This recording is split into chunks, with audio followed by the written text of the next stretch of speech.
This is a restricted area, sir. Military funeral, four-star general, no clearance, no entry. The guard barely looked at him, just another old man in a faded uniform, out of place, out of time. He didn't argue, he didn't protest. He just stood quietly, holding a single wilted flower. Inside the gates, cameras flashed, medals gleamed, flags rose high for a national hero. Generals stood in crisp lines, journalists leaned forward, and the band tuned their brass instruments under the hush of a soft gray sky. No one noticed the man outside the gate. No one, except the general who would soon stop the entire ceremony just to walk out and salute him. It was early fall in Arlington, Virginia. The trees lining the hills were beginning to rust with color, and the light wind stirred the American flags along the path like whispered voices. Rows of soldiers, veterans, dignitaries, and government officials filled the National Cemetery in silent anticipation.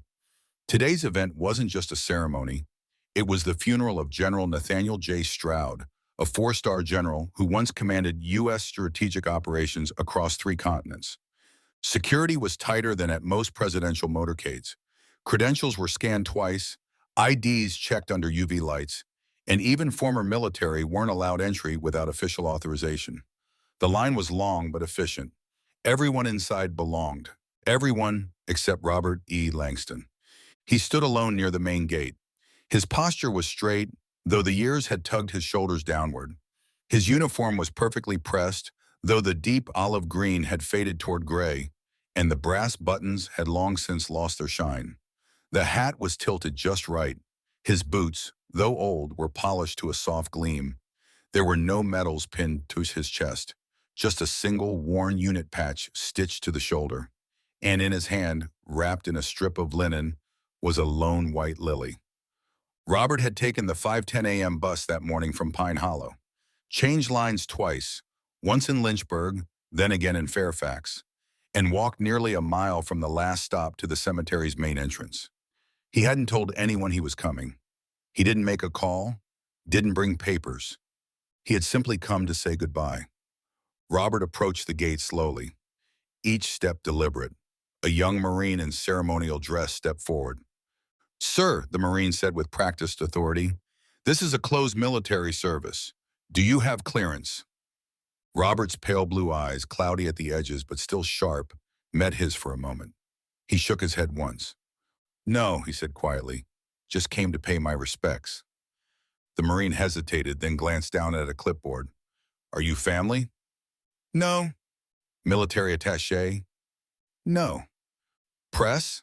Another quiet shake of the head. "I served with him," Robert said, "long time ago." The Marine's expression didn't change. "I'm sorry, sir. Without identification or clearance, we can't let you in." Robert didn't protest. He just gave a small nod, stepped aside, and found a spot just outside the stone wall. He stood there, still, silent. The breeze tugged gently at his sleeves. The flower in his hand trembled slightly, not from wind, but from the steady tremor of age. Inside, the ceremony began. The folding of flags, the hum of bagpipes, the Secretary of Defense taking his seat, the eulogies prepared, the press clicking through lenses. And outside, Robert Langston remained. He wasn't bitter, he wasn't angry, he was just waiting, unseen by most, but not by all. Through the bars of the gate, Colonel Elias Monroe, one of General Stroud's former aides, glanced toward the perimeter. His gaze caught on the uniform first. The unit patch, almost forgotten in time. A ghost insignia from the 2nd Recon Battalion, a company long declassified, barely acknowledged in any formal record. And then recognition dawned. He whispered to the general beside him, "Sir, he's here." General Christopher Dane, tall, imposing, with 4 stars glinting beneath the service canopy, turned his head. "Langston?" The colonel gave a single nod, and everything stopped. Without a word, General Dane handed his ceremonial saber to an aide, adjusted his cuffs, and walked, not toward the press, not toward the podium, but directly toward the gate. The honor guard paused mid-step. Music halted. A collective breath was held as the general himself opened the gate. Robert Langston, who hadn't moved in more than half an hour, looked up in surprise. The general came to a stop less than 3 feet away, then stood at full attention. And in front of everyone, the journalists, the politicians, the rows of uniformed officers, he saluted. A clean, sharp motion held with reverence. "Sir," General Dane said, his voice thick with emotion, "we've been waiting for you." Robert blinked, unsure. "You don't have to." "With all due respect, Mr. Langston," the general interrupted. "Yes, I do." He turned, extending his hand. Colonel Monroe stepped forward, holding a polished wooden box. The general placed the urn, the ashes of General Nathaniel J. Stroud, into Robert's hands. "General Stroud requested you bring him home," he said, "to the men who were never mentioned in the press, the ones who saved lives no one remembers." Robert stared at the urn, his voice barely above a whisper. "I thought they forgot." The general's voice broke. "We didn't." And behind them, in the inner circle of the cemetery, a row of old soldiers, men in their 70s and 80s, stood, uniforms worn, backs bent, but every one of them rose to attention as Robert Langston stepped through the gate, not because of rank, not because of protocol, but because they remembered. The path into Quantico National Cemetery was lined with whispering flags and slow-moving honor guards. But Robert Langston didn't hear them. His hands wrapped tightly around the urn.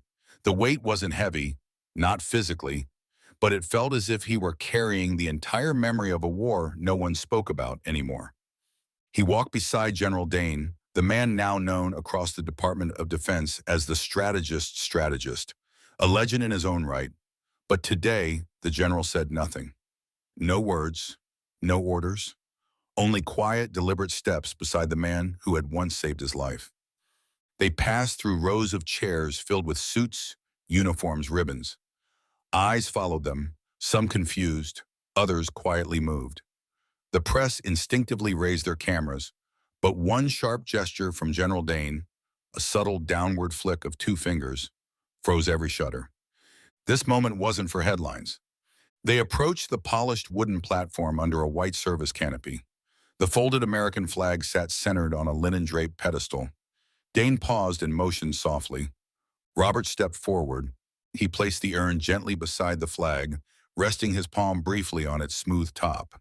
His fingers lingered, and his shoulders, already weighed by age, lowered slightly, like letting out a breath he had held for 50 years. He didn't speak, he didn't need to. And then the past surged forward. February 12, 1969, Laos, near the Khao Bang combat ridge. It was night when the shelling started again. Smoke choked the horizon. The jungle turned black except for the burning arcs of flares dropped from overhead. Day 36 of the siege. Some called it the silent siege, because no official records acknowledged it. No medals, no public briefings, just whispers and body bags. Sergeant Robert Langston was 28, too old to be called kid, too young to know he'd already survived 3 times what the average infantryman saw. He'd been on watch near the northeast perimeter when the call came through the comms. Panicked, broken, almost lost in static. "Bravo unit, outside the wire. 2 down. We've got Stroud hit. We're pinned under trees near the ravine." No coordinates, no backup, just chaos. Langston didn't wait. He grabbed 2 smoke grenades, a flare, and a battered .45 from his rucksack. He moved through the mud and twisted underbrush with nothing but instinct and memory guiding him. He found them 20 minutes later. A young second lieutenant, Andrew Dane, half covered in someone else's blood, crouching behind the remnants of a shattered field shack.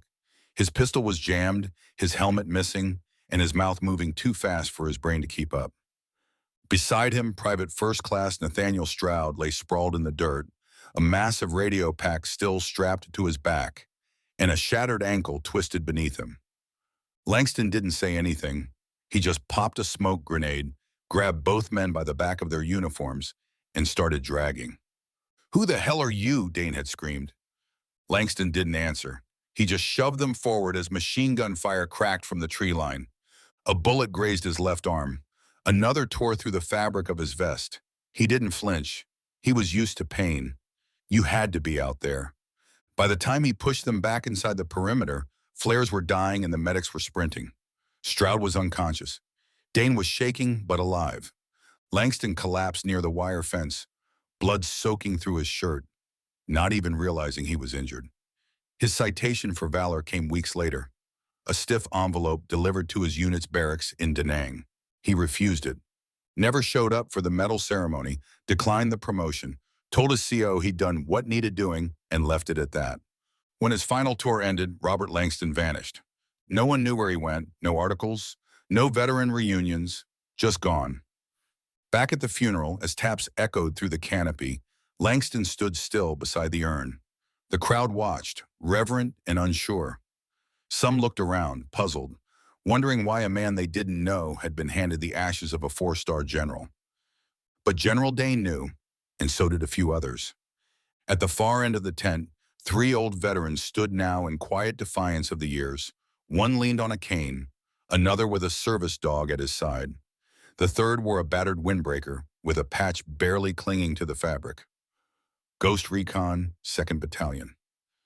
They stood, one by one, not for the general, not for the ceremony, for the man who once dragged two boys out of jungle fire and disappeared before anyone could say thank you. The program resumed. The speeches followed. But something had shifted in the air, a subtle recalibration of who this funeral was truly for. Yes, it was about General Stroud, about the hero whose name filled headlines and history books. But behind that name was a man who had once bled in the mud beside strangers who became brothers. And one of them had come back, carrying a single white lily and a burden that had never fully left his hands. As the final notes of the national anthem faded into the breeze, Robert stepped back from the urn. He didn't cry, didn't kneel. He just nodded once, as if acknowledging a promise kept. General Dane stepped beside him, his voice low. He always said he owed his whole damn life to you. Robert glanced at him. He didn't owe anything. That's what made you worth it, Dane said. The two men stood together for a while, silent beneath the slow-turning leaves of early fall. One carried the weight of rank, the other the weight of memory. And somewhere, maybe in the hush of the wind or the rustle of sycamore branches, you could almost hear it, the sound of ghosts being remembered. Long after the final note of the bugle faded into the wind, and after the rifle volley had cracked across the open fields, the crowd at the ceremony began to shift.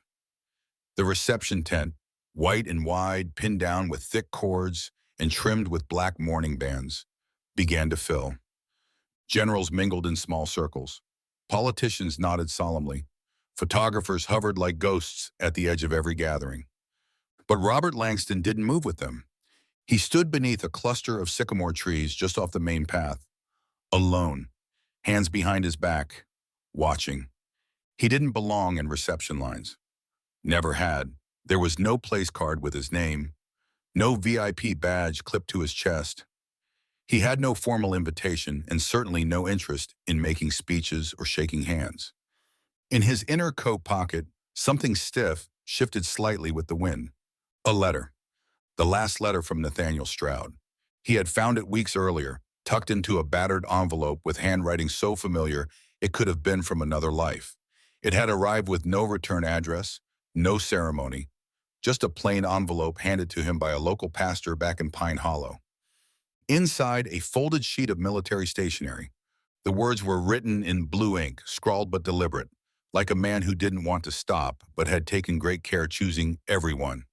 Frank, if this finds you, I need one last favor.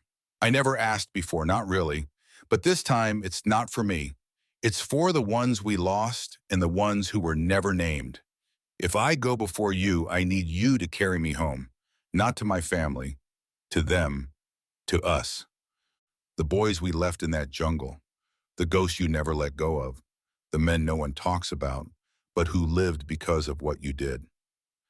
I'll rest easy only if I know you were there. That's all I ask. No medals, no speeches, just you.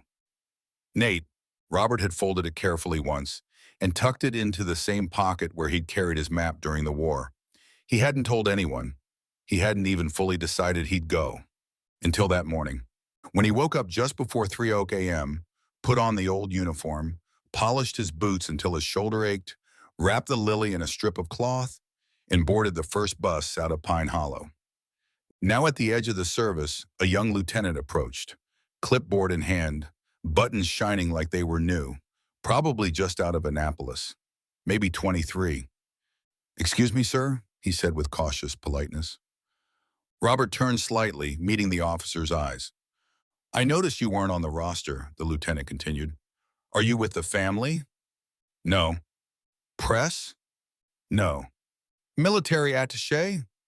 "No." A pause, and then Robert spoke slow and even. "2nd Recon Battalion, Bravo Company, Laos, 1969. The lieutenant blinked. He looked down at the clipboard, confused. I'm sorry, sir. That isn't..." Robert gave him a small, kind look. "It wouldn't be on there," he said gently. "That's all right." The young man looked stricken. I, I can check with my CO. "You don't need to," Robert said. But the lieutenant already turned and jogged off toward the reception tent, shoulders tense, muttering under his breath. Robert exhaled and returned his gaze to the horizon, where the cemetery opened out in neat, stone-lined rows dotted with flags.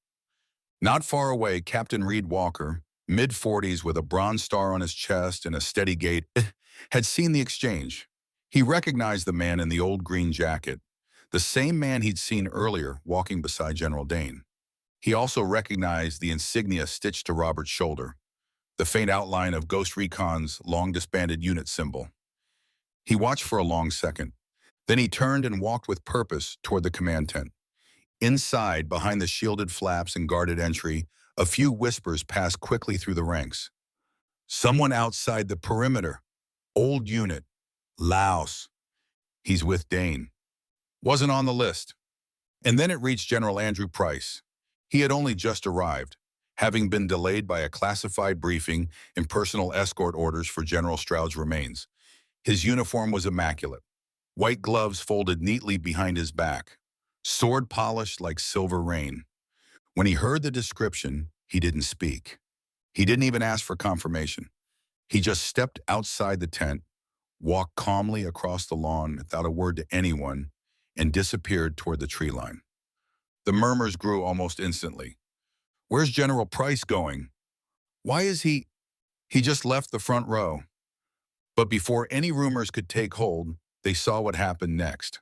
The general, the commander of Joint Strategic Forces, medal recipient in 2 theaters, personal advisor to 3 secretaries of defense, stopped in front of Robert Langston, removed his gloves, and gave a full salute.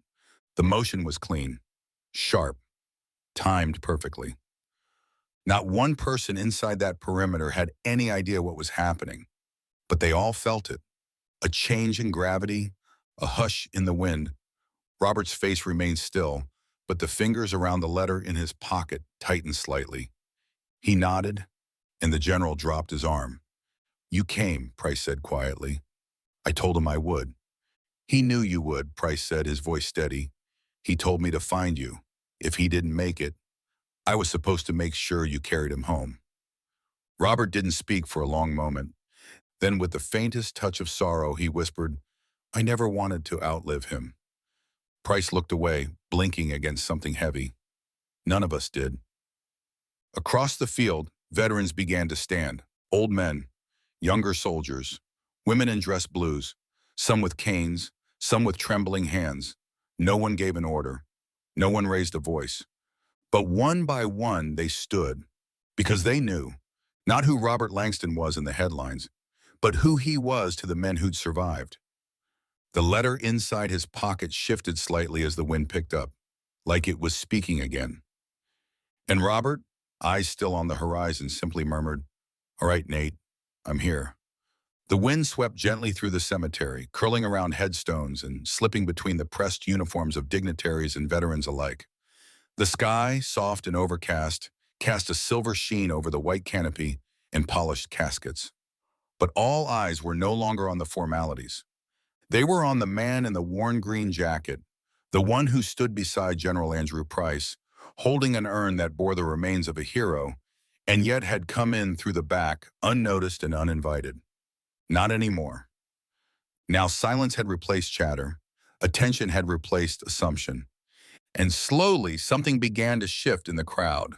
A realization, A ripple of respect that crossed military rank, political appointment, and even the distance of years. General Price turned back toward the center of the field, toward the platform waiting beneath the white canopy. The lectern stood ready, adorned with a presidential seal. The mic was powered on. The script for the eulogy, prepared days in advance, sat on top, carefully reviewed by staffers, speechwriters, and aides. But Price didn't take the notes. He didn't open the folder. Instead, he mounted the steps alone, turned toward the crowd, and took the microphone in both hands. He cleared his throat once. Then he spoke. "Ladies and gentlemen," he began, his voice low but resonant, "there are moments in military life that live far beyond medals, beyond uniforms, beyond protocol." He paused. Moments that define not who we were told to be, but who we chose to become, under fire, in silence, and without promise of recognition. He turned then, just slightly, and nodded toward Robert Langston, who stood at the base of the platform, the urn in his arms held with the reverence of a father cradling a sleeping child. "If not for this man," Price continued, "Nathaniel Stroud would not have lived past 19. I would not have lived past my first command. And everything that came after, every battle fought, every soldier led, would never have happened." A beat passed, then another. "Some debts are too deep for medals, too sacred for ribbons, too personal for citations, but not too deep to be remembered." The crowd was silent, some shifted, some wept. Price inhaled through his nose, steadying himself. "He has no name on today's program, no formal invitation, no uniform allowance, and yet among all the stars in this place, he is the one whose light guided us home." And then, turning directly toward Robert, he stepped down from the platform and asked the only question that mattered. "Will you walk with me?" Robert didn't speak. He only nodded, and together, shoulder to shoulder, they walked down the central aisle of the ceremony. Veterans in uniform rose to their feet. Some saluted, others removed their hats. Not for a general, for a ghost. A man who had disappeared after the war, not because he was lost, but because he never wanted to be found. Not in parades, not in headlines, not in the halls of power. But they saw him now. They saw him for who he truly was. The crowd parted before him. Generals stepped aside. Young cadets stood at attention with awe. Even the press lowered their cameras, sensing this was not a moment to capture, but one to simply witness. Robert stepped onto the platform. His boots met the polished wood with a quiet, measured rhythm. No music played, no one spoke. He set the urn beside the folded flag with the same care he once used to bandage a wounded boy in the jungle under a gunfire. And for the first time in half a century, his burden lessened. The moment held, not by command, but by reverence.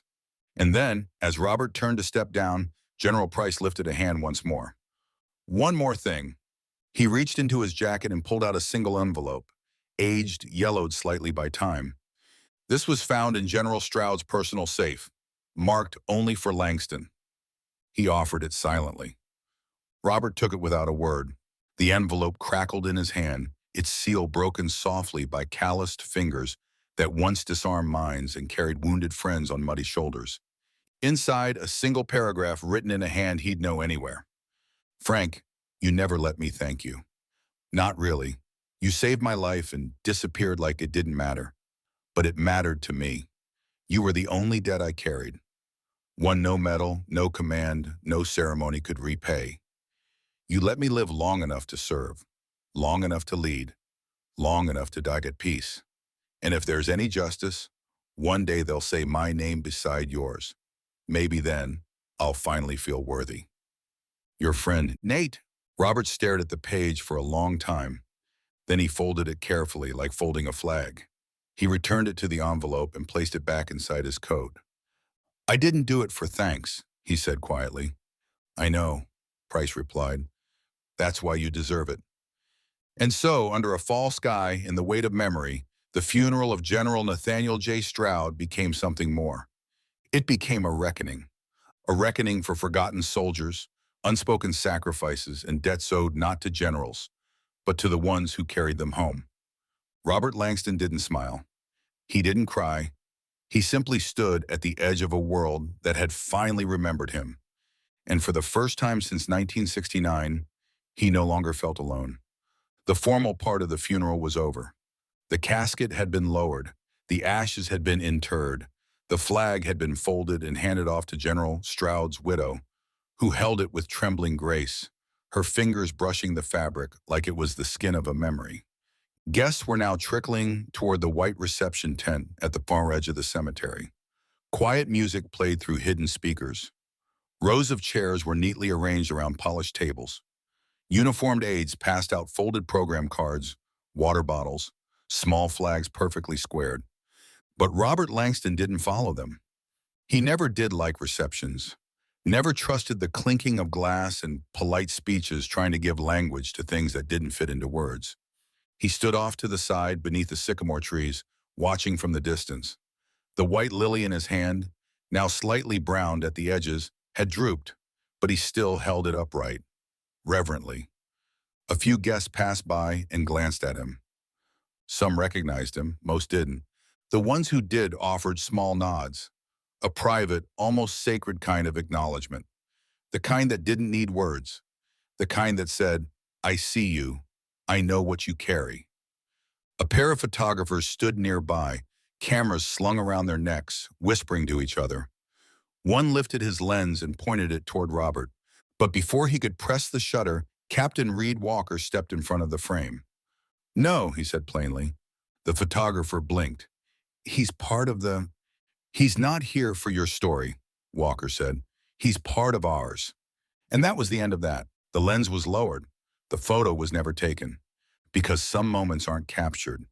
They're simply kept. Then a voice, soft and slightly unsure, broke the hush around Robert. "Sir?" He turned slightly. A different young officer this time, older than the last, mid-30s perhaps, a major by his insignia. He held a folded slip of paper. His face was calm, but there was a weight in his eyes, the look of a man who'd read something he didn't fully understand, but knew he ought to respect. I was just informed," the major said, "that you're mentioned in General Stroud's will." Robert blinked, surprised. "His will?"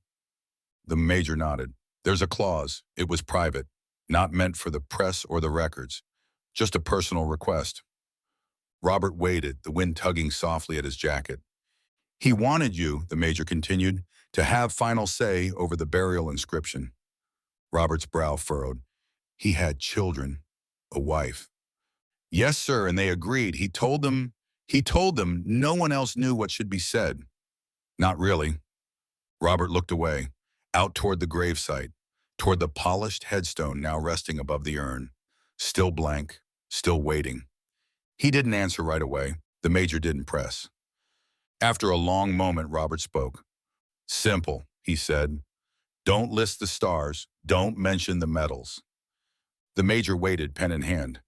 "Just this," Robert said. "Nathaniel J. Stroud, brother, commander, friend." Later, after the reception, the field slowly emptied. Dignitaries were escorted away. High-ranking officers returned to their cars. Folding chairs were stacked. Flags were lowered one by one. And yet, Robert Langston remained. He stood alone at the gravesite, hands behind his back, eyes fixed on the stone. The air had cooled. The last staff vehicle rolled down the gravel path behind him, and the cemetery grew quiet. The kind of quiet that didn't feel empty, but full, like something larger had passed through and settled into the ground. And he took a slow step forward, kneeling before the grave with the stiffness of a man whose bones had long since learned the price of service. His right knee popped as it hit the ground. He winced but didn't complain. He reached into his coat and withdrew a small bundle from his inner pocket. Not the lily this time. It was a stick of incense, hand-rolled, wrapped in aged wax paper, probably illegal to light in public.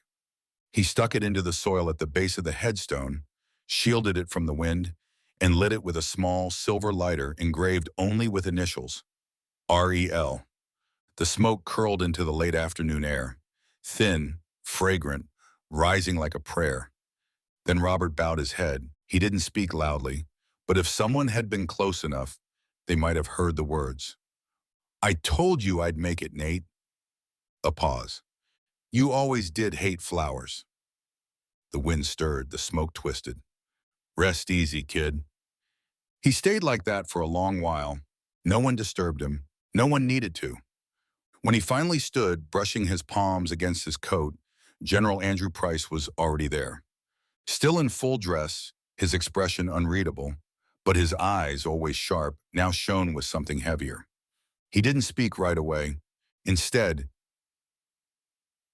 said, he handed Robert a small envelope, this one thinner, older, even more fragile than the last. The seal was brittle with time. Robert held it cautiously. What's this?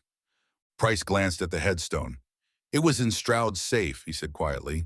He left instructions. It's for you, but only if you came all the way here. All the way to the grave. Robert hesitated, then opened the flap. The paper crackled softly as he unfolded it.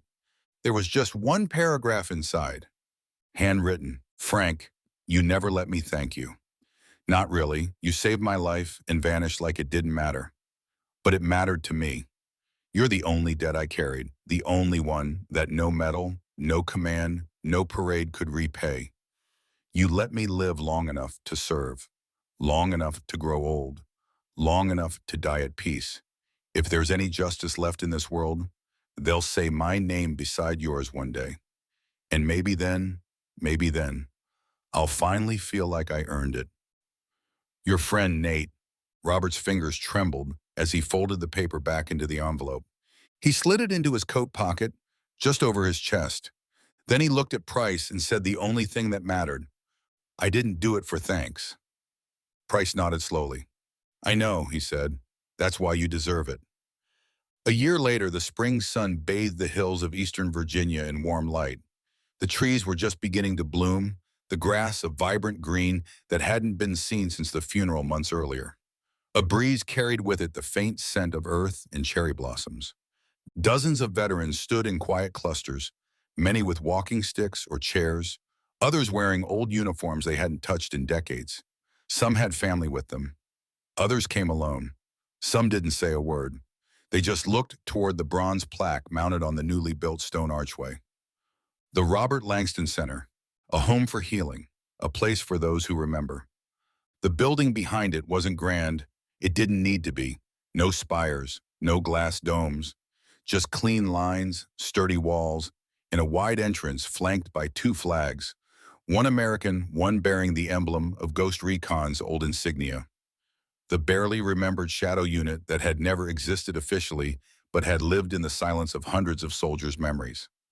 Inside the center, rooms for physical therapy, counseling offices, workshops for woodworking and mechanics, and a memorial garden where veterans could sit beneath tall oaks and speak names no one else remembered. It was built not as a monument to war, but to survival, to the men and women who came back with wounds that didn't bleed, whose ghosts traveled with them, quietly. It had been funded through the Nathaniel Stroud Legacy Foundation and approved unanimously by the Defense Appropriations Committee. General Andrew Price had personally overseen the planning, but on this day, this opening, Robert Langston wasn't on the stage. He stood instead at the edge of the crowd, in a dark overcoat, hands behind his back, eyes locked on the bronze sign bearing his name. He didn't wave, didn't smile. He simply held a single white lily in his hand, the petals soft, a bit curled from the breeze. It was the same flower he'd brought to the funeral, or one just like it. Across the crowd, journalists gathered. Cameras were lifted, speeches were prepared. One local anchorwoman stepped up to the podium and read from a note card. We gather here not to honor a man because he asked to be remembered, but because he couldn't be forgotten. Some heroes serve quietly. They do not seek ribbons. They do not publish memoirs. They simply carry the weight until someone else offers to hold it for them. She paused, then glanced toward Robert. The cameras turned, but still he didn't move. A small boy, maybe 9 or 10, tugged at his father's sleeve and whispered, "Is that him?" His father, a Marine veteran, nodded once. "Yeah, that's him." The boy watched Robert for a long moment, then said nothing else. He didn't need to.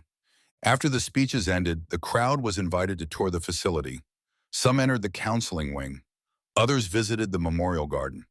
One hallway held a quiet room lined with the names of units that had once operated under deep classification. Names that were never added to textbooks or Hollywood scripts. Among them, Bravo Team, Ghost Recon, Laos, 1969. On the wall opposite that memorial was a single frame, a photo taken by one of the young officers months after the funeral, long after most of the guests had gone.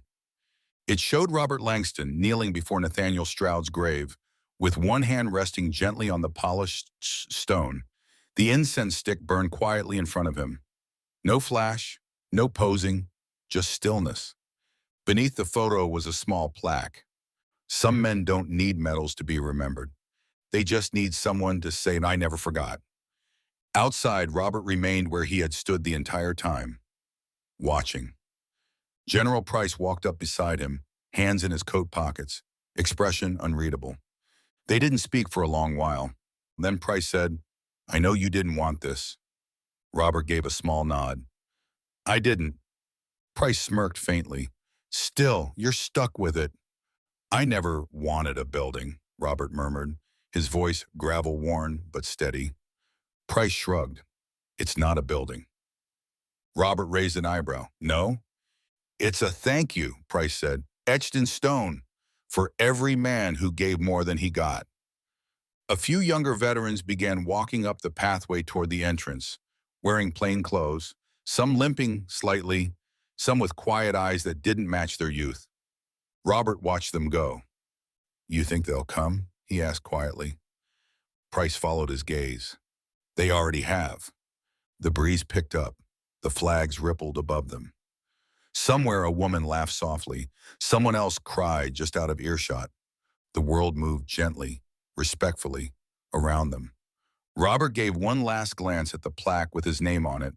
He didn't touch it, didn't stand in front of it. He just looked, as if memorizing it once so he wouldn't have to look again.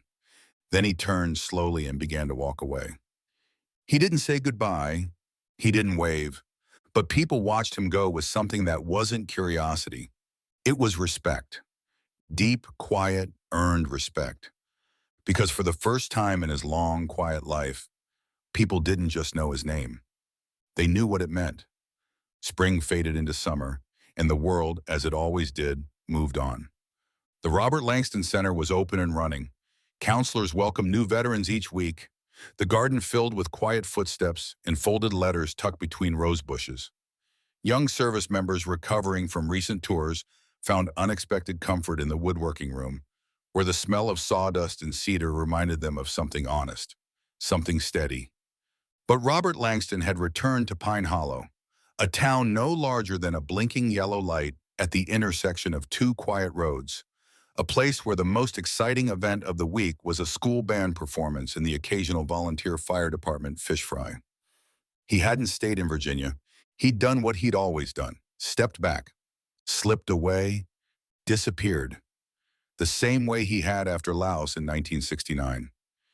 His house sat at the edge of a sloping hill, overlooking a pasture that hadn't known cows in 15 years. The porch sagged slightly, the screen door squeaked, and the radio on the windowsill still played old jazz at noon like it had for 20 years. There was no satellite dish, no internet, just a rotary phone and a black and white TV that hadn't been turned on in 3 weeks. Neighbors knew not to knock unless they meant it. Kids passed by on bikes and waved politely, but didn't linger. They had been told by parents that man saw things you shouldn't ask about. Some whispered he had once saved a general's life. Others said the government gave him a building and then let him vanish. Most didn't understand, but they didn't have to. Robert's days were simple. Up at dawn, coffee brewed strong and silent. Walks down to the mailbox, whether or not there was anything inside. His boots cut the same trail through the weeds every morning. He still pressed his uniform shirts once a week, even though he rarely wore them. He still polished his boots on Sundays. Old habits didn't ask for permission. They simply stayed. Once a month, a package arrived from Quantico. Never announced, never expected. It came in a flat box, always wrapped the same. Brown paper, a Department of Defense return address with no signature. Inside, a single letter typed, always brief, updates on the Langston Center, reports on programs launched, veterans served, photos of young soldiers in recovery, sketches from children whose parents had come home quieter than they left. Robert never read them right away. He'd set the box aside for a few days, let it sit in the hallway. Then when the time felt right, usually around dusk, when the light came through the kitchen window, just so, he'd open it slowly, pull out the contents, and sit for a long time at the table. One letter had a quote printed at the bottom. "Some men save lives, others save what's left of them." He folded that one twice and placed it under a magnet on the fridge. It stayed there for months. He didn't keep photos of the war on his walls. He didn't talk about Laos unless he was asked, and even then, only a few words at a time. But the letters, those he kept in a wooden box on the shelf behind the kitchen table. The same box he'd once carried ammunition in. The lock was broken, but he never fixed it. Some things, he believed, weren't meant to be sealed forever. Inside, folded carefully, the letter from Nathaniel Stroud's safe, the one with the line that always stopped him cold. "If there's any justice left in this world, they'll say my name beside yours." And next to it, the original, creased and yellowed, that Stroud had written just before his death, the one Robert had carried in his jacket the day he'd taken the bus to that funeral. They weren't relics to him. They were promises kept. One afternoon in the middle of July, a knock came at the door. Not loud, just 2 taps, respectful. Robert opened it slowly. A young man stood there, late 20s, maybe 30, high and tight haircut, civvies, nervous energy. He held a folded piece of paper in his hand and a duffel slung over his shoulder. "Are you Mr. Langston?" the man asked. Robert didn't nod, he just held the door open a little wider. The man stepped inside. "I was told I could find you here," he said. "At the center, they said you might not answer letters, so I just came." Robert gestured toward the table. They sat. The kettle hissed on the stove. Robert poured 2 mugs of black coffee without asking. The young man cleared his throat. "I was with the 12th, sir, Kunar Province, 2022. We lost 3 good men in the 12 days. I've been trying to figure out how to keep breathing ever since." Robert listened. The man continued. "I didn't go to the center at first. I didn't think I belonged. Then someone handed me a pamphlet, said it was named after you. I figured maybe if it was named after someone who didn't ask for it, maybe it was made for guys like me." A long pause. "I'm still breathing," he said. Robert's hand didn't move. His face didn't change. But in that silence, something passed between them. A kind of thread pulled tight from one generation to the next. Not in grand speeches or rank, but in the understanding of what it means to carry things you can't describe. The young man reached into his duffel and pulled out a coin, the kind passed between units, etched with insignias and honor dates. He slid it across the table. Robert picked it up. On one side, an eagle. On the other, engraved words, "Not forgotten." Robert looked at the coin for a long time. Then he slipped it into his pocket beside the folded letter. And that was enough. After the young man left, Robert returned to the porch. He sat in his chair, watching the sun dip low behind the ridge. The breeze smelled faintly of pine and cut hay. The radio in the window played a scratchy old saxophone tune, one he hadn't heard since a bunkmate in '68 used to hum it before lights out. And for the first time in a long time, Robert Langston let himself lean back, close his eyes, and simply exist. Not as a soldier, not as a hero, but as a man who had been remembered, and who finally had started to remember himself. In the weeks that followed the visit from the young veteran, Robert Langston noticed subtle changes. Nothing loud, nothing dramatic, just ripples. Small shifts in a world that had always moved quietly around him. A few more letters arrived, handwritten, with shaky cursive or careful print. Some came from mothers, others from sons. Some were stamped with military base addresses. A few were postmarked from prisons. One was signed with "Thanks for the silence you broke." He didn't respond to most. He didn't need to. Each one was placed in the box on the shelf, the one with the broken lock, beside the letter from Nate, and the coin left by the man from Kunar province. The box grew heavier with memory, but not burdened, anchored. On a morning in late August, Robert walked into Harper's General Store, the only place in town with both a working coffee machine and an old bulletin board that hadn't changed since the Clinton administration. The door creaked. A bell rang overhead. He stepped inside like he had for 30 years. Only this time, people noticed. "Morning, Mr. Langston," the young woman behind the counter said, a little too quick. He nodded, grabbing a tin of coffee and a newspaper. As he moved toward the register, two teenage boys stepped aside without needing to be told. One of them whispered, "That's him, right?" The other just nodded. They didn't ask for a story. They didn't ask for a photo. They just watched. Not like kids watching a war hero, but like young men suddenly aware that honor didn't always wear a headline. The bulletin board behind the door had a new flyer, printed in black and white, bold at the top. "Welcome Home Wednesdays. Support group for returning vets." Hosted at the Robert Langston Center. Every first and third Wednesday, noon to 3 p.m. Underneath, written in pen, "Come if you want to talk, or don't talk. Sit if you need to, stand if you can't. We'll be there anyway." Robert read the whole thing twice, and then wordlessly he pulled the thumbtack and moved the flyer 2 inches higher, straightening it. No one saw him do it. But the next time the flyer was reprinted, it included a second line, added by hand near the bottom, inspired by the walk of one forgotten man. Meanwhile, hundreds of miles away in Washington, D.C., a different conversation was unfolding. Inside a quiet subcommittee hearing room, General Andrew Price sat at a small wooden table, hands folded, uniform crisp as ever. He wasn't there to ask for funding or defend a program. He was there for one specific reason: to rename a clause.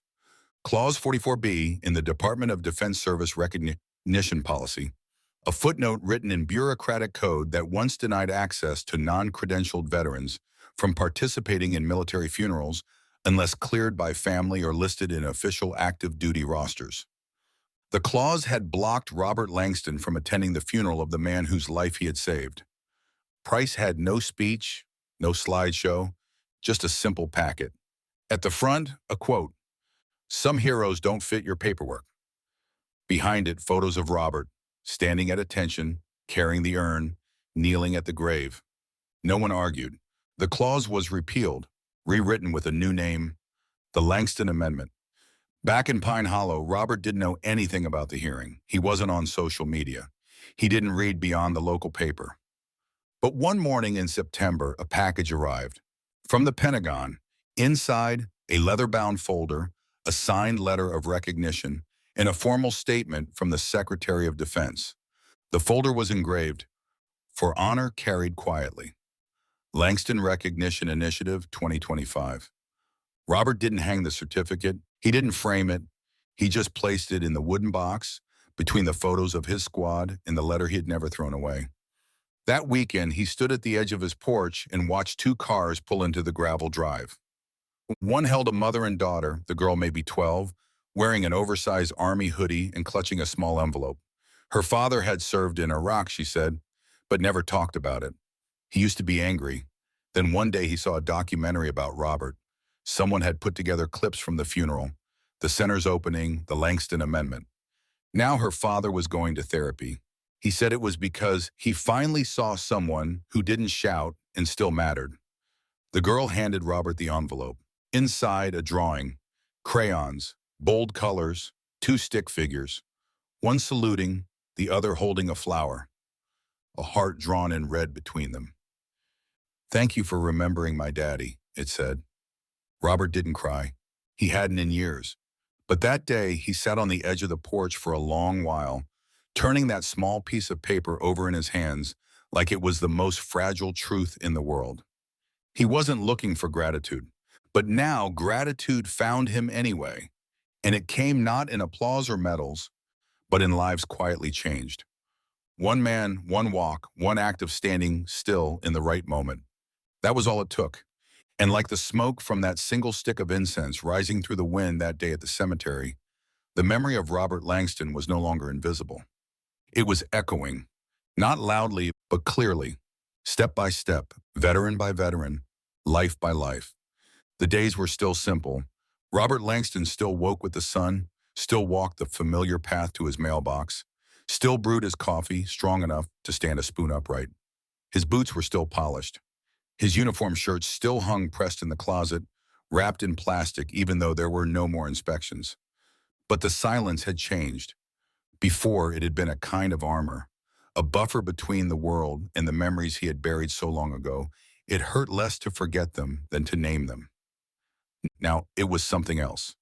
Now it was full of echoes, of footsteps following his walk through town, of old names he hadn't heard in half a century whispered by young men who had read about them, of voices thanking him for surviving a war he never talked about, of his own name, Langston, spoken on television, read from podiums, printed in crisp black ink on brochures and foundation walls. It was easier sometimes not to read the letters. Easier not to look at the emails printed and mailed to him by the director at the center. They came weekly now, sometimes with stories from veterans who'd stayed at the facility, sometimes with journal entries written during recovery. A few were anonymous, some were angry, some were aching, some just grateful. I didn't think people like me were remembered, one began. But you made space for ghosts like mine. He folded them all, filed them quietly. Some part of him, some old, well-trained part, wanted to stay invisible, to fade back into the role he knew best.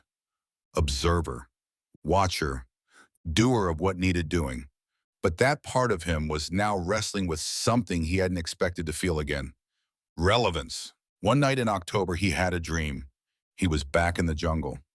Laos, 1969. The sounds were real. The mortar fire in the distance, the buzz of insects, the sweat on his skin. He saw Stroud again, young, unshaven, bleeding, dragging the radio with one arm while covering a terrified recruit with the other. Robert was moving through the trees, fast, silent. He reached them like he had before, but this time something was different. They looked up at him, and they smiled. Not with relief, not with panic, with recognition. "You made it," Stroud said, through a mouthful of blood. "You brought us home." And then Robert woke. His hands were shaking. He sat on the edge of the bed until the sun came up. Later that morning, he did something he hadn't done in years. He opened the bottom drawer of his old cedar dresser and pulled out a faded manila folder. Inside, a photo album. The edges were worn, but the pages were intact. Each held a different face, a name handwritten beneath. Some were posed, others candid. One showed a line of soldiers sitting in the mud, passing around a dented tin cup of coffee. Stroud was in it. So was Price. So was Robert. Off to the side, barely visible, but unmistakable. He hadn't looked at the album since 1983. It had always felt dangerous to do so, like unlocking something that was better left in darkness. But now it felt like the opposite. It felt like honoring something sacred. That evening, Robert carried the album onto the porch. He placed it on the table beside his coffee and the unopened envelope from the center. He didn't rush. He turned one page at a time. When he reached a photo of Charlie Brenner, a radio tech who died in their third month in Laos, he reached into the box beside him, pulled out a pen and wrote beneath the photo, "He never made it home, but I remember." That's when it started. Page by page, he began writing notes beneath the faces. Stories, names, dates. Not all the details were perfect, but that didn't matter. They were his truths, and he finally felt ready to tell them. The next morning, he wrapped the album in brown paper, addressed it by hand, and mailed it to the Robert Langston Center. No explanation, no return address, only a note tucked inside the cover. For the ones who don't speak, for the ones no one asks about, for the ones who were never told, you mattered. RL. 2 weeks later, the album was placed inside a glass case at the entrance of the center's new wing, the Hall of Quiet Valor. Visitors stopped and read every line. Veterans who had once felt forgotten found their own stories reflected in the worn edges and penciled names. And in the guest book just beside the case, one woman wrote, "He carried their memory so long that we almost forgot to carry his." Back in Pine Hollow, the mail kept arriving. Robert kept walking, but something inside him had changed. He no longer walked just to get the mail. He walked because he had something to return to. He walked because he knew now that stories didn't die in silence. They just waited for someone to speak their name again. And someone finally had. The fall came slow that year. In Pine Hollow, October bled into November with the quiet rustle of golden leaves and the kind of cool air that reminded a man of the time he had left. The hills turned amber, the fields brittle and bare. The silence of the woods behind Robert Langston's home deepened, not with emptiness, but with stillness. The stillness of old ground holding old stories. Robert moved slower now, not out of pain, but out of patience. Each step measured, each breath thoughtful. His body had begun to betray the years it had carried, but his mind, sharpened by solitude and softened by late-night letters, had never been clearer. The album he'd sent to the center had become something of a relic, a pilgrimage piece. Veterans came just to see the notations he'd made. Some recognized a face, a few recognized a name. One had driven from Missouri just to read the line under a photo of three men crouched beside a crumpled map. We didn't know what we were doing, but we did it together. That man had sat in the garden of the center for 4 hours afterward. He hadn't said a word, but he left a coin behind. Not for Langston, not for the foundation, for the next ghost who walked through the door. It was a gray morning in late November when the call came. Not on his landline, it never rang anymore. It came by letter. Official, sealed, delivered by courier. Inside, an invitation printed in simple serif type. On the occasion of the 50th anniversary of Operation Smoke Ridge, the Department of Veterans Affairs and Department of Defense jointly invite Sergeant Robert E. Langston, returning, to attend a private reunion ceremony for surviving members of 2nd Recon Battalion Bravo Company. Location: Quantico National Cemetery. Date: December 9th. Classification: Private Veterans Memorial. Duration: 2 hours. Uniform not required. And at the bottom, handwritten in ballpoint pen, "They're asking for you, Robert. General Andrew Price." He read the letter once, then again. He sat with it all day, unopened on the table beside his coffee, as the wind rattled the porch screen and the trees outside dropped their last leaves like soldiers lowering flags. That night, he pulled his uniform from the closet. He let the plastic fall away. The sleeves still smelled faintly of cedar and thyme. The color had faded, not quite olive anymore, but the stitches were tight, and the buttons still gleamed when he polished them beneath the yellow glow of the kitchen light. The journey back to Quantico was quieter this time. He took the bus again, by choice. 3 transfers, 4 hours. He carried nothing but a small satchel and the same white lily, fresh this time, its stem wrapped in an old cloth torn from the inside lining of his pack from '69. At the cemetery gates, the same path welcomed him. But this time, no one stopped him. No one asked for credentials. As he stepped forward, 2 young Marines, dressed blues sharp as razors, came to attention and saluted. Robert paused, a little startled. He returned the gesture, stiff but clean. They stepped aside, saying nothing. The old soldier walked through the gates on his own terms. The reunion was small, smaller than he expected. There were no banners, no speeches, just folding chairs in a half circle and a single engraved granite stone at the center of the space. On it, the names of 42 men, all Bravo Company, all Ghost Recon. Some Robert remembered as brothers, some only as voices in the fog. 7 others stood waiting, all of them older, all of them shaped by the same fires, and all of them rose, slowly, reverently, when Robert approached. "Langston," one of them said, "son of a bitch, you made it." Robert didn't laugh, but his lips curved just slightly. "I told you," he said, "I'd come when it counted." They sat together, those 8 old men, no ranks between them anymore. Just scars and stories and hands that trembled, not from age but from memory, trying to become words. They spoke about the jungle, the base, the nights they thought would never end. They joked sometimes, argued once or twice about who had been where, who said what. But then one of them, Corporal Linwood Red Dyer, pulled out a folded paper. Yellowed. Fragile. It was a mission log. Day 34 of the siege. The day Langston had pulled Stroud and Price out of hell. "I kept it," Red said. "Thought if we didn't write it down, it never happened." He passed it to Robert. The writing was smudged, water-stained, barely legible, but the initials at the bottom were clear. R.L. Robert stared at it for a long time. Then he folded it once more and handed it back. "Thank you," he said, his voice low. "Not for the paper, but for remembering." As the ceremony wound down, General Price approached quietly. He wasn't in uniform, just a dark coat, a simple pin on the lapel. He and Robert didn't speak at first. They just stood beside the stone and looked at the names. And then Price said, "They want to build a second wing at the center." Robert didn't react. "Physical recovery," Price added. "A gym, pool, rehab wing." Robert turned faintly suspicious. "You naming it after me?" Price shook his head. "No, this one's for them." He pointed at the names on the stone. "The Langston wing was built for what you carried. This one will be built for who you carried."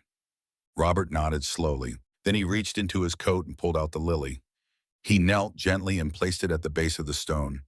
He touched one name, one no one had spoken aloud all day. Private Danny Troy, 18 years old, who had walked point for the company for 2 months straight before vanishing in the dark on a recon sweep. No body, no grave, just a name. "I didn't forget you," Robert whispered. And somehow in the silence, it felt like someone had heard. When the ceremony ended and the chairs were folded and the old men began their slow walk toward waiting vans, Robert lingered. General Price stood beside him, waiting too. Finally, Robert asked, "You ever feel like you should have gone first?" Price looked at him. "All the time." Robert nodded. "But we didn't." "No," Price said, "we didn't." Robert looked back at the stone one more time. The names, the lily, the sun dipping behind the trees. Then he said, "Let's go." And together they walked away, not from the past, but forward with it. Winter came early to Pine Hollow that year. A quiet frost crept in before Thanksgiving, dusting the brittle grass with silver and clinging to the eaves of the roof like time refusing to let go. The hills turned pale with morning fog, and the porch steps grew slick with ice by sundown. But still, Robert Langston moved through his days with the same discipline he always had. Up before the sun, coffee brewed strong and black, one cup in silence, the second with a letter in hand. The mail came slower in December, but when it did, it still came addressed directly. Mr. Robert E. Langston, Pine Hollow, VA. No titles, no fanfare, just the same quiet reverence that had begun filling the corners of the world he once believed had forgotten him. The letters were different now, less desperate, less searching. They weren't asking for help, not in the same way. They were the thank you notes from soldiers who'd come home and finally spoke, from daughters who'd watched their fathers cry for the first time in years after reading his name on the Langston Amendment, from mothers who didn't understand war but understood loss and finally had a place to name it. One morning he received a package instead, wrapped in brown paper, no return address. Inside, a single item, a hand-carved wooden box, small, smooth, sanded with care. No hinges, no lock, just a sliding lid and a folded card tucked beneath. Robert opened it carefully. Inside, a bullet. Not polished, not ceremonial.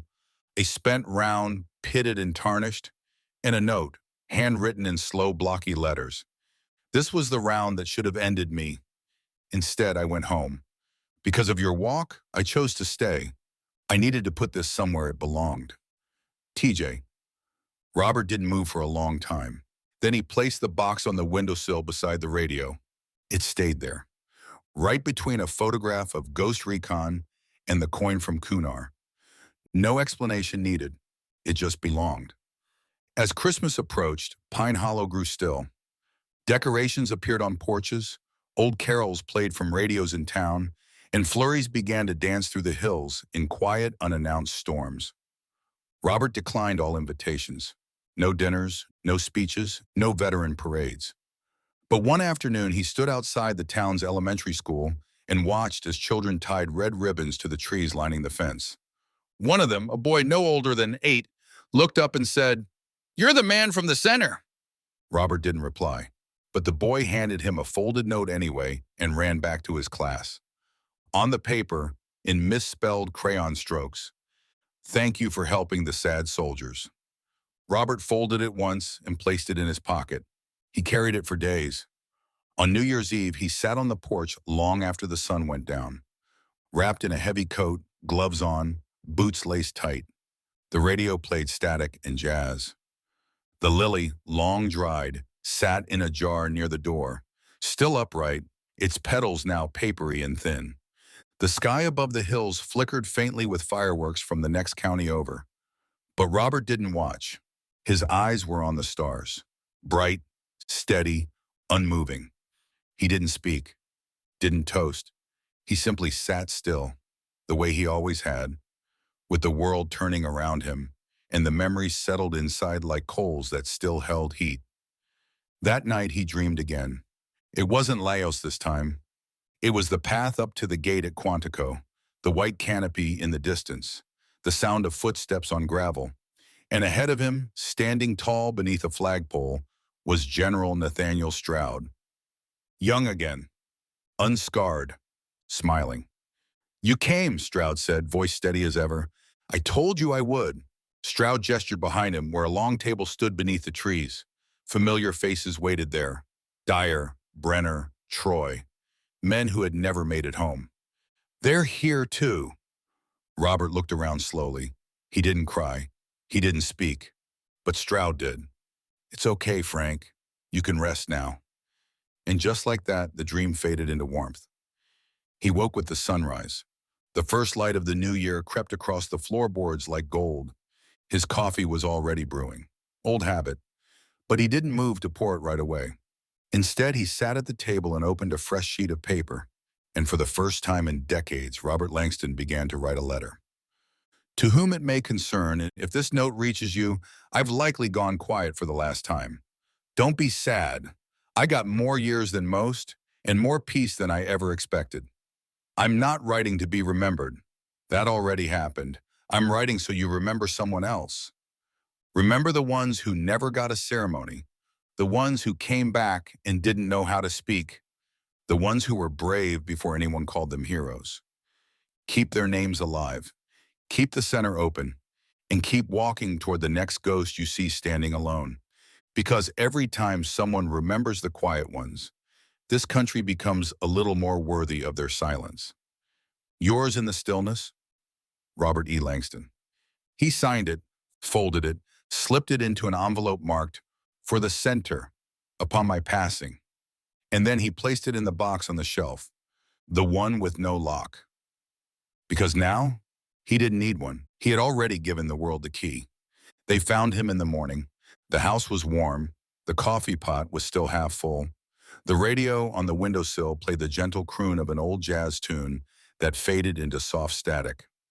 Robert Langston was sitting in his chair on the porch, a wool coat wrapped tight, his hat resting gently in his lap. The white lily, now long dried, its stem carefully tied with faded cloth, was clutched lightly in his hand. His eyes were closed. His breathing had stopped. But the expression on his face was peaceful, not frozen, not blank, but settled, like the exhale of a long, quiet burden finally let go. On the small table beside him was an envelope addressed in thick handwriting, "To the center, upon my passing," and inside the last words he'd ever written.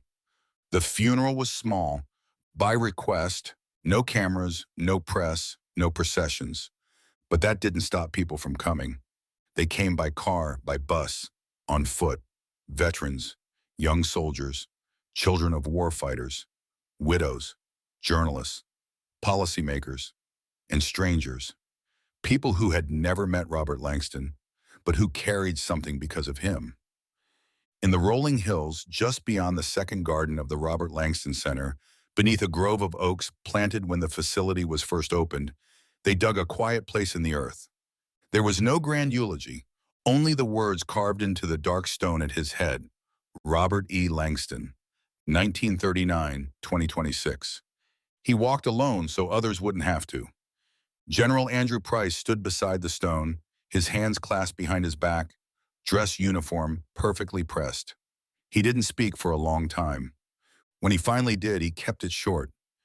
He saved more lives than he ever knew. Not by what he did on the battlefield, but by how he lived after it. And then, as the wind shifted and the leaves began to stir above, he saluted. Not because of the stars on his shoulder, not because protocol demanded it, but because he remembered. After the burial, the letter Robert had left was read aloud during a private gathering at the center. It was held in the newly built second wing, a wide rehabilitation room filled with light and windows, lined with framed photographs from Bravo Company, Laos 1969. In attendance, former patients, doctors, officers, a dozen teenagers from a military youth program, and 5 veterans who had been in the garden the day Robert first walked through the gate. The director opened the envelope and read Robert's final words. A hush followed. Not sadness, not applause, just stillness, the kind that holds something sacred. Over the next few weeks, tributes began to appear, not on television but in handwritten cards pinned to bulletin boards, in quiet Facebook posts from veterans' families, in coins left anonymously at his grave, in lilies tucked behind framed names in the center's memorial wall. Then something unexpected happened. It began with a letter, then a second, then a dozen more. Hundreds of letters arrived at the center from veterans around the world, each one simply titled, "The One I Carried." Inside, names, stories, burdens, men and women writing down the name of someone they'd lost, or never spoke about, or couldn't save, or still carried. The staff created a space for them, a permanent wall at the center's entrance, the Wall of the Quiet Ones, inspired by Sergeant Robert Langston. May these names be said. May their silence be honored. May none be forgotten. A year passed, then another.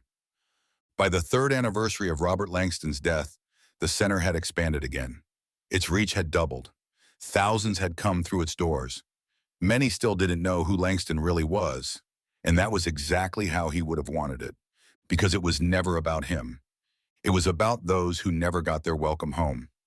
One day, an elderly man in a wheelchair was rolled into the memorial garden. He wore a battered army jacket. His hand trembled as he reached out and touched a plaque beneath the oak trees. The inscription was simple. He was never famous, but he made others feel seen. The man wiped his eyes with a handkerchief and whispered, "Thank you for carrying us." Behind him, a young girl, maybe 10, stood beside her mother. She looked at the statue that now stood near the main gate. Not a statue of war, not of rifles or tanks. It was a life-size bronze figure of Robert Langston, standing at attention, wearing his faded uniform, one hand gently cradling a lily.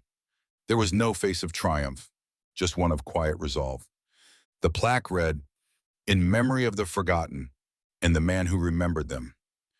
That night, a letter was placed beside his grave. No name, no envelope, just a single sheet of notebook paper, folded 3 times, weighed down with a river stone. On it, in pen, "Because of you, I came back.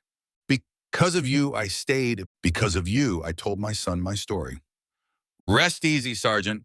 And so Robert Langston's story ended not in medals or fanfare, but in something far greater, in the continuation of lives, in the relief of memory, in the breaking of silence.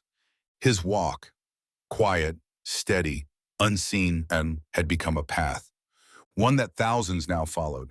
And though he never asked for monuments or ribbons or buildings, the world gave them to him anyway. Because when one man remembers what others forget and carries the weight no one else will, he becomes more than a soldier. He becomes a keeper of the sacred quiet. And for that, we remember him. Always.